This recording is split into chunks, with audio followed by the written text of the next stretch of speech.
Nós avançamos aqui no Não à Meia-Noite, já com a análise do professor Vasco Rato, já está connosco esta noite. Sr. Professor, boa noite, bem-vindo. Vamos começar precisamente com os Estados Unidos, com estas últimas declarações nas últimas horas por parte de Donald Trump, novos avisos através da Truth Social ao Irão, ao Estreito de Hormuz, mas também ao mesmo tempo com apelos a Israel. De que forma é que avalia as movimentações do Presidente dos Estados Unidos nas últimas horas, desde o anúncio do cessar-fogo? É difícil porque nós não sabemos, em larga medida, o que é que se está a passar, não é? Porque sabemos que haverá negociações, haverá um encontro agora no sábado. Os iranianos apresentam 10 pontos e dizem que são esses 10 pontos que estão em discussão.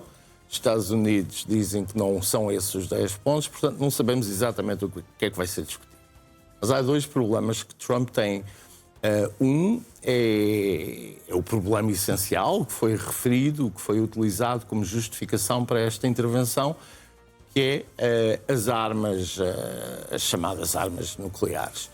E, curiosamente, ontem houve uma afirmação de J.D. Vance que é muito interessante, em que ele diz que, faz uma metáfora, diz que a mulher dele tem o direito de saltar de um avião, mas ele não quer que ela faça isso. O que é que ele, na prática, eu acho que está a dizer? É que os americanos vão mudar a tónica da conversa sobre a questão nuclear. E vão dizer, sim, o Irão tem o direito de ter essas armas, só que não as pode ter. Acho que vai ser essa a fórmula, não é? E, portanto, dá também uma saída ao Irão. A outra questão, portanto, esta é a primeira questão. A segunda questão não estava no menu, digamos assim, quando começou a guerra, mas agora está aqui a Hormuz. E Hormuz é um bocado complicado, porque, de acordo com o direito internacional, o direito do mar, etc., não pode haver portagens numa passagem natural. Aquilo não é como o canal do Panamá ou do Suez, que foi construído, alguém investiu, etc. Aquilo é uma passagem natural. E é um precedente muito perigoso a ser criado. Mas, ao mesmo tempo, não é? Trump diz, até pode haver portagem, só que eu quero uma parte dessa portagem. Isto é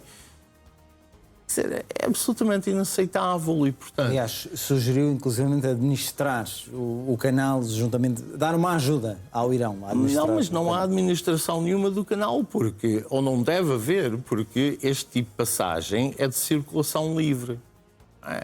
E, portanto, mais uma vez, se estabelece este precedente nesta parte, há outros estreitos por este mundo fora. Portanto, isto é uma coisa inaceitável. Então o que diz Donald Trump de os países interessados devem ir lá também desobstruir o Estreito de Hormuz tem algum sentido? Mas isso sim, porque os países estão interessados e vão repor, digamos assim, a normalidade marítima. Isso faz sentido. Quer dizer, se o Irão se recusar a abrir o canal, os estreitos, então sim, isso parece-me fazer sentido. O que não faz sentido nenhum é, eventualmente, aceitar uma solução destas, mesmo que seja administrado em conjunto. Quer dizer, aí se calhar ainda é pior. E, portanto, ele tem aqui dois problemas que acho que vai tentar não resolver. E o problema, a meu ver, com isto tudo, a minha avaliação é, quando os americanos partiram para o uso da força, quer dizer, deviam estar preparados para ir até ao fim, porque isto vai ser péssimo para os Estados Unidos.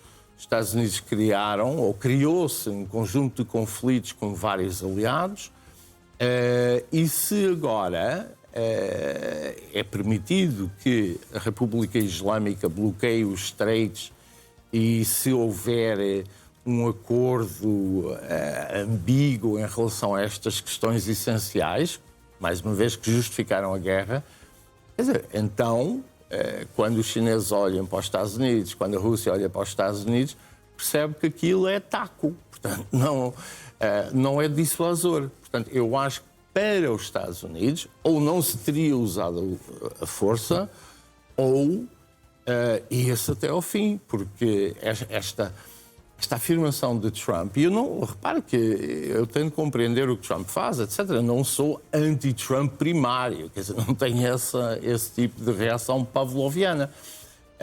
Agora, também me parece que quando o presidente americano vai a uma conferência de imprensa e diz que houve mudança de regime, é falso, não houve mudança de regime nenhum. Quer dizer, houve alguma mudança do pessoal do regime, mas aquele regime continua a ser o mesmo.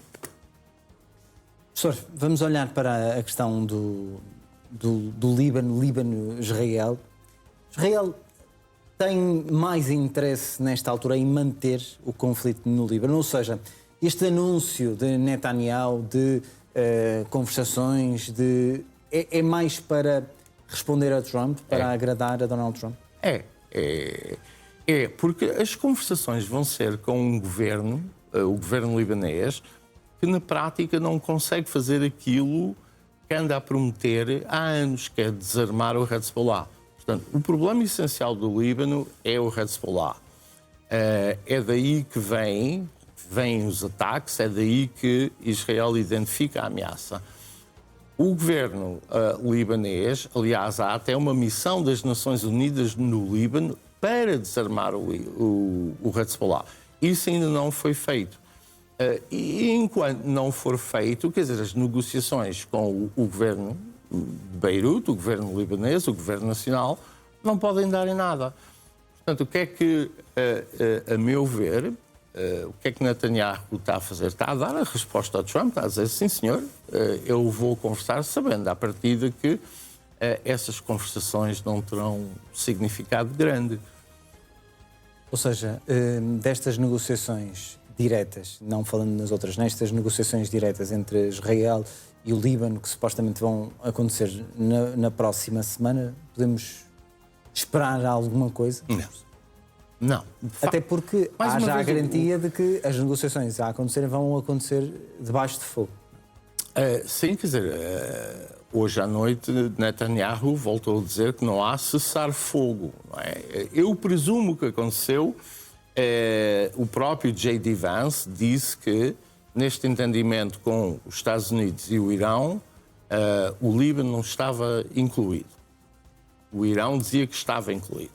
Eu presumo que aconteceu é que a Casa Branca telefonou para Netanyahu para lhe dizer para não pôr em causa estas conversações e para ter alguma calma. Netanyahu acha que a segurança do seu país está em causa e, portanto, não disse que não a Trump, aceitou as negociações com o governo libanês, mas acho que não tem intenção nenhuma de... Não tem intenção e não pode, porque, para todos os efeitos, o Líbano é um Estado falhado, não é? E, portanto, este governo não tem capacidade de se impor. A verdade é que falamos nas negociações que vão acontecer no próximo sábado, mas os Estados Unidos continuam a fazer pressão militar ao Irão, a dizer que vão continuar em prontidão. Portanto, na prática, continua tudo pronto para a guerra. Não é? É uma postura negocial. Não é? Não, antes das negociações começar, não se anuncia que se vai embora, não é? Que se vão retirar. Agora, politicamente eu acho que Trump está numa situação difícil e esta pausa depois torna, depois de 2 semanas, se houver um regresso às operações militares, torna tudo muito difícil, porque nestas 2 semanas que aí vêm, se forem 2 semanas, o Irão também tem a capacidade de fazer a sua própria narrativa, que aliás está a fazer. Quer dizer, há aqui uma questão a propósito dos Streitos, não é? O Irão terá dito, ou afirma, que não houve compromisso da sua parte para abri-los nos termos em que a Casa Branca está a dizer. Portanto, quer dizer, as partes nem sequer estão de acordo sobre aquilo que acordaram. Não há um acordo sobre aquilo que se acordou. Aliás, Donald Trump já veio dizer que aquele acordo que foi divulgado pela comunicação social que não é para ter em conta. Certo. Estamos a trabalhar com base em quê, nesta altura, não é? E diz não sabemos. que há outro, mas ninguém o conhece. Aquele acordo também era, aos olhos de qualquer um de nós, era muito maximalista, ou seja, os Estados Unidos também... Os dois são. Os Estados Unidos nunca poderiam aceitar aquele acordo. Certo, mas os 15 pontos dos Estados Unidos também são maximalistas. Por isso é que eu digo que não há... Se forem estes os planos... Agora, aparentemente, Trump diz que há um terceiro, só que ninguém o viu. E hoje, a propósito, mais uma vez, de Hormuz, diz: não foi isso que me disseram. Portanto, se não foi isso que lhe disseram, se calhar houve um acordo verbal, não sei, mas quer dizer, nós simplesmente não sabemos. Isto é uma confusão, quer dizer, é uma coisa muito confusa. Eu não me lembro de alguma vez assistir a uma coisa assim. Aliás, é muito confuso, porque a informação que vai chegando também é muito contraditória de todos os lados e até do próprio Presidente dos Estados Unidos, que vai dizendo muitas coisas ao mesmo tempo através da Truth Social. Vamos avançar, professor, para olhar para a Ucrânia, Rússia-Ucrânia, umas tréguas anunciadas por Vladimir Putin. Entretanto, Zelensky já veio reagir, a dizer que aceita essas tréguas e faz, inclusivamente, um apelo a que se prolongue. Com que objetivo estas tréguas nesta altura? É Páscoa. A Páscoa ortodoxa está aí, aliás, é sexta-feira, e, portanto, acho que não quer dizer mais do que isso. Quer dizer, vamos lá ver, a trégua é 32 horas, portanto, nem sequer chega a ser 2 dias.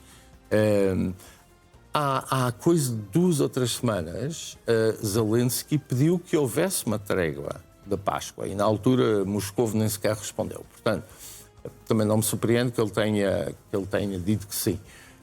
Mas é uma trégua pequena que celebra... Ou seja, não tem nenhum significado especial. É uma trégua da Páscoa também que beneficia a Rússia, não é? Sim, e a Rússia está numa situação difícil, que muitas das suas infraestruturas energéticas estão a ser destruídas pelos drones ucranianos. Hoje viu-se isso, por exemplo, na Crimeia. Ao mesmo tempo, e isto é que eu acho mais preocupante, parece que a Rússia está a tentar alargar o âmbito deste conflito para a Transnistria, que é provavelmente um sítio que poucas pessoas ouviram falar, mas fica entre a Moldávia e a Ucrânia, mas está fisicamente ocupado. Quer dizer, quando a gente entra, vê os soldados russos, já desde os anos 90, e agora os russos falam da criação de uma zona de segurança, no fundo, que ameaça alargar o conflito. E a pressão que está a ser colocada sobre os 3 países bálticos é cada vez maior. Portanto, não estou com isto a dizer que iremos assistir a operações militares contra estes países, mas a pressão psicológica, a pressão que está a ser criada é muito significativa. Muito bem. Professor, obrigado pela análise no Não à Meia-Noite.